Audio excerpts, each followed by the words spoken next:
Un jour, One Piece va se terminer. Ouais, je sais, ça fait mal, mais Oda l'a dit, on est dans la dernière saga. Mais la vraie question, c'est pas, c'est quoi le One Piece?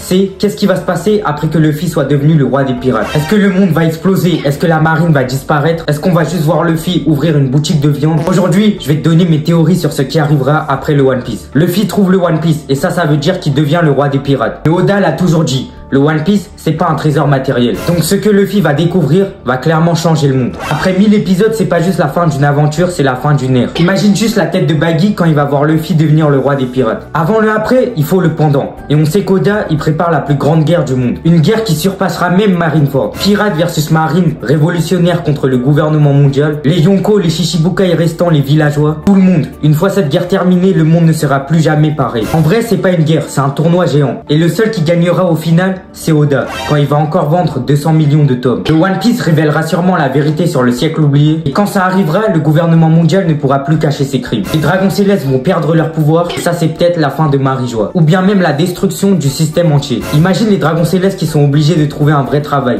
Genre Carlos qui finit acteur porno. Luffy, roi des pirates, oui, mais son rêve c'est d'être libre. Donc il va pas s'asseoir sur un trône, il va continuer à voyager et à manger. Zoro, le plus grand sabreur du monde, il bat Mihawk. Ensuite, il va probablement boire jusqu'à oublier son exploit. Nami, elle finira par dessiner la carte complète du monde entier. Peut-être même qu'elle sera reconnue comme la meilleure navigatrice du monde entier. Usopp, il deviendra enfin un vrai grand guerrier des mers et il retournera sûrement sur son île en héros. Sanji, lui, il trouvera All Blue et il ouvrira sûrement un resto légendaire où tu peux manger du poisson de toutes les mers. Robin, avec la vérité du siècle oublié révélée, elle deviendra la personne qui a sauvé l'histoire du monde. Chopper, le meilleur médecin du monde, peut-être qu'il créera un remède universel. Franky, il pourrait reconstruire le monde avec ses inventions. Le mec va peut-être transformer Pluton en camping-car. Brook, il réalisera son rêve, jouer devant la boune. Et là, je pleure déjà rien qu'en imaginant la scène. Jinbei, lui, il réalisera le rêve de Fisher Tiger, l'égalité entre humains et hommes-poissons. Après One Piece, on aura un monde où les mers ne seront plus dominées par la peur. Les peuples opprimés auront enfin leur liberté. Le vrai siècle oublié sera connu. Mais surtout, on aura un monde où la volonté du Ji aura triomphé. Ça veut dire quoi? Que la liberté, le rire et la mémoire auront gagné. Et aussi qu'on aura enfin une vraie carte du monde. Parce que jusque-là, à vous, la géographie dans One Piece, c'est pas encore ça. Donc ouais, après One Piece, il n'y aura pas juste une fin, il y aura un nouveau départ, un monde libre, des personnages qui réalisent leurs rêves et une histoire qui restera gravée dans nos cœurs pour toujours. Alors oui, un jour One Piece se terminera, mais comme le disait le docteur Iluluk, un homme ne meurt pas quand son cœur cesse de battre, mais quand il est oublié. Et ça, One Piece, on ne l'oubliera jamais. Merci d'être resté jusque là, j'espère que t'as kiffé la vidéo.